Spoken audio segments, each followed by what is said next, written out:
That's bonkers. Thank God he didn't have a seatbelt on. I never say that. Thank God he didn't have a fucking seatbelt on, because if he did, there's no way he would be dead. There's Probably, or fucking severely. And Logan is a prick who is just trying to throw his money around and try and repair his rep. Stand up. Stand up. Stand over here. Why? Stand over here. Let me see hands.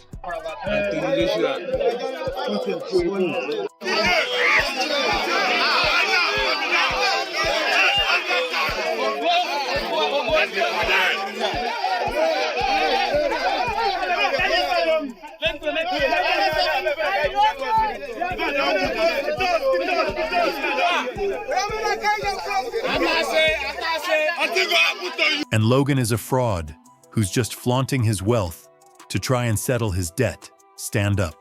Stand up. Stand over here.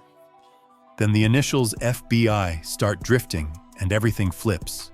Because even doubt without charges is a nuke in a social media dogfight. And I must be clear, this is about queries and probes and testing everything, not verdicts. But once those letters appear, distrust blooms.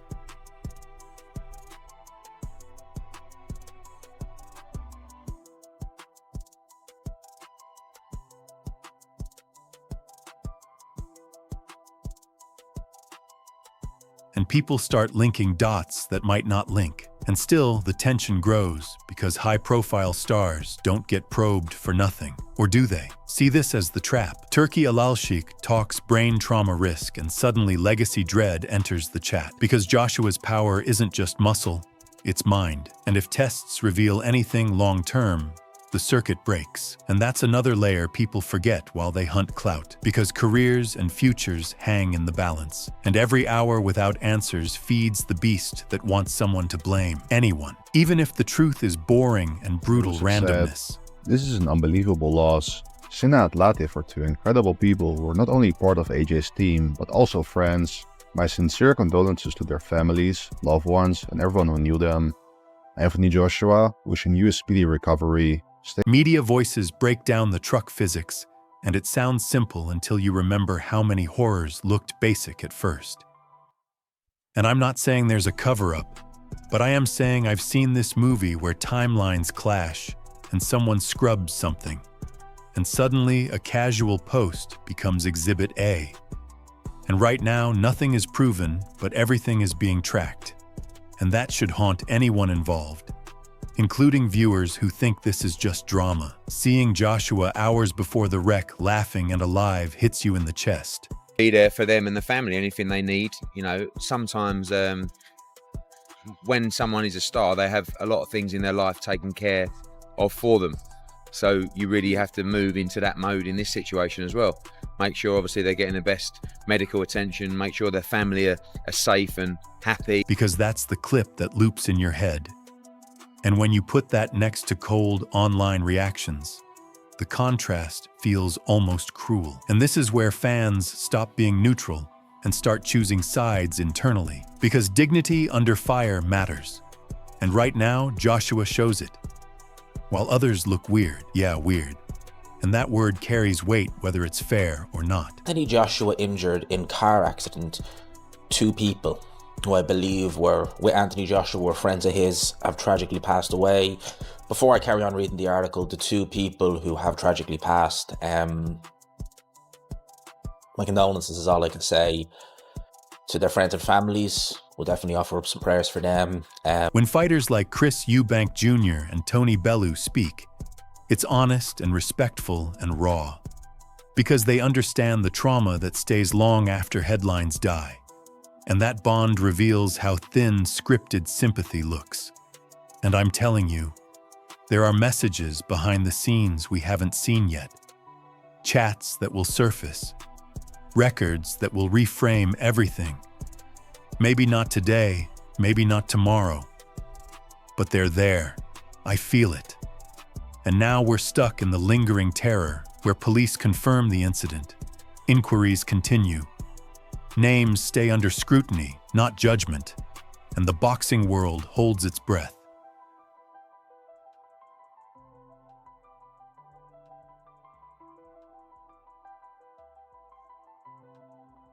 Because this could settle as tragedy, or explode into scandal. And if you think this story is done, you're lying to yourself.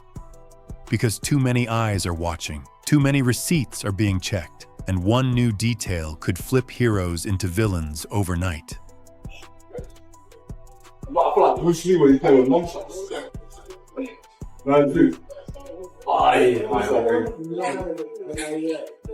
So don't blink. The end of this story is insane and ugly and career-breaking. Because if even half of what authorities are chasing turns out real, then the entire boxing creator circus collapses overnight.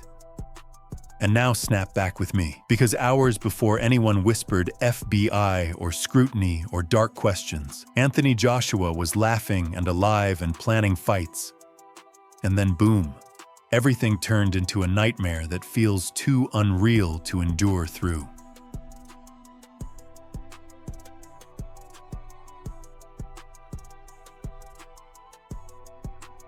Nah, this can't be real.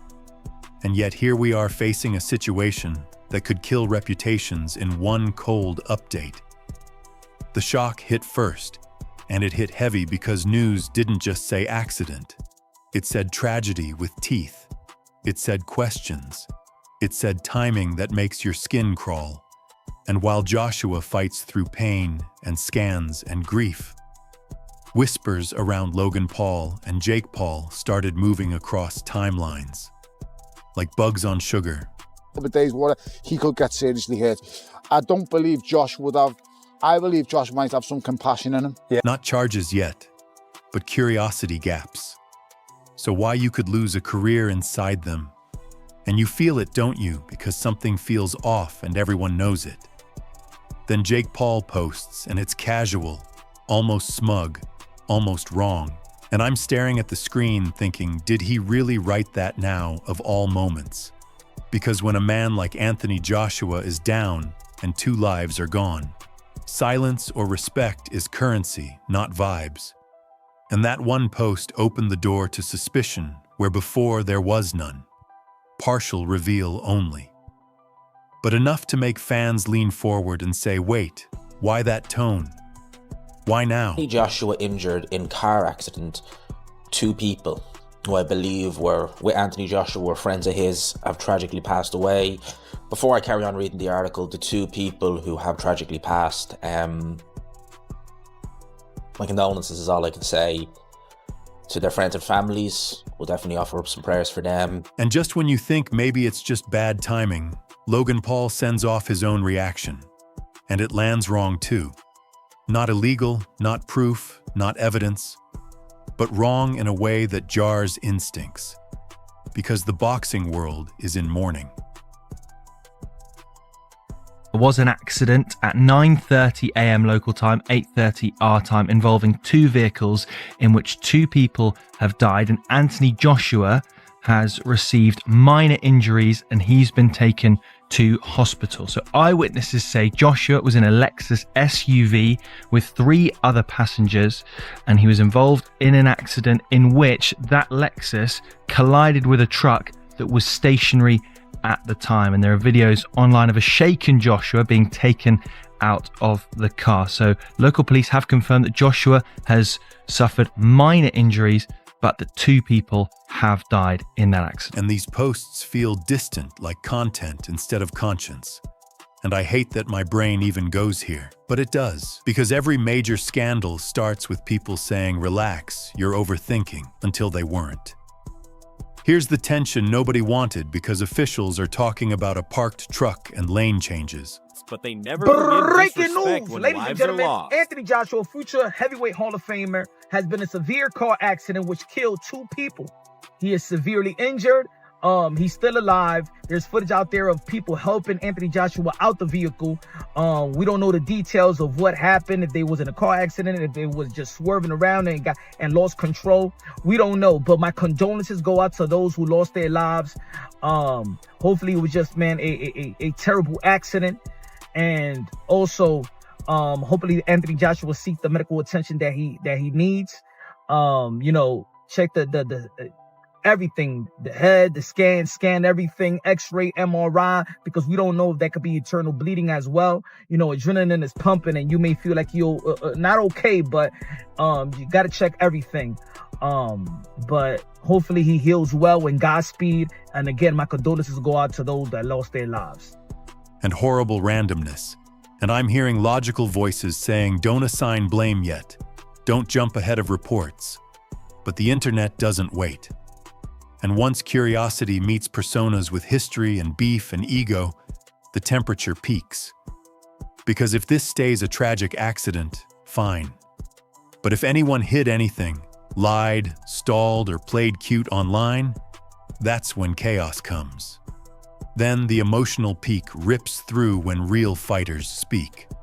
Because Oleksandr Usyk doesn't posture or clout chase. He speaks like a man who knows death touches champions too, and his words cut through the noise with respect and sorrow. And that contrast is brutal. Because suddenly empathy becomes the measuring stick, and some reactions pass while others feel hollow. And you start seeing lines drawn between warriors and streamers in the darkest possible moment.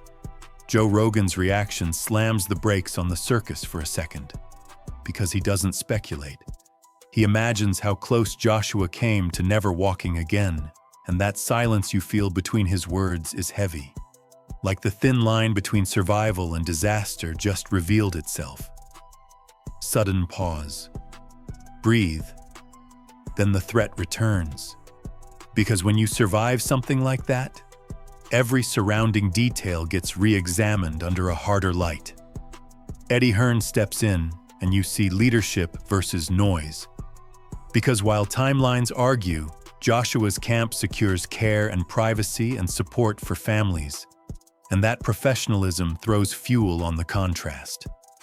Because now the story isn't just about an accident. It's about how people behave when cameras are watching grief. And somewhere in that gap, public opinion starts judging before facts arrive. Which is terrifying and powerful. The human cost triggers the next wave when it's confirmed that two close friends are gone. And that's where this stops being content and becomes pain. Because Joshua isn't just healing ribs or scans, he's carrying loss. And any hint of opportunism around that feels unforgivable. And I'm telling you right now, this is where patience snaps. Because fans can forgive ignorance, but they never really forget what lives are lost. What truly defines this moment is how the boxing world itself reacted. Because when Oleksandr Usyk, Eddie Hearn, Tony Bellew, and Chris Eubank Jr. speak, it doesn't sound scripted or strategic. It sounds like people who know exactly how fragile life is once the gloves come off. Joe Rogan's reaction especially stayed with me because he didn't chase drama. He chased reality. And that reality is that Anthony Joshua could have lost everything in seconds. And that kind of truth humbles even the loudest voices. I also can't ignore how dangerous speculation itself becomes. Because fans want villains. They want answers. They want justice now. And investigations don't work on emotional timelines. The mention of the FBI alone is enough to set social media on fire, even if all it means is routine questioning or due diligence. And that's where things can spiral unfairly. Still, the Paul brothers have to understand that their own history makes silence and humility the smartest play. Because every word right now is being weighed like evidence. At the end of the day, my heart stays with Anthony Joshua and the families of the friends he lost. Because no amount of online chaos outweighs real grief. Careers can recover, reputations can be rebuilt, but lives don't reset. And that's the part I hope people don't lose in the noise. Whether this ends as a tragic accident or something far more complicated, I just want truth, accountability, and compassion to win out. Because boxing has enough damage inside the ring without turning real-life pain into entertainment. I keep coming back to Anthony Joshua's silence, and honestly, that's what hits me the hardest. Because in an era where everyone rushes to post, to spin, to defend, to distract, Joshua hasn't tried to control the narrative at all. And that restraint says more than 1,000 statements ever could. You can feel that he's processing real loss, not just an injury report. And when I compare that to Jake Paul firing off reactions that feel like they were typed without stopping to think, it just doesn't sit right with me as a fan, or as a human being watching another human break. And look, I don't want to pretend Logan Paul and Jake Paul are guilty of anything. Because facts matter and investigations exist for a reason. But public perception is a brutal, unforgiving beast, and they helped shape it with their own hands. When you've built a career on controversy, shock value, and pushing lines, you don't get the benefit of the doubt when tragedy strikes near your orbit. That's not fair, but it's real. And anyone pretending otherwise doesn't understand how fast narratives harden in combat sports.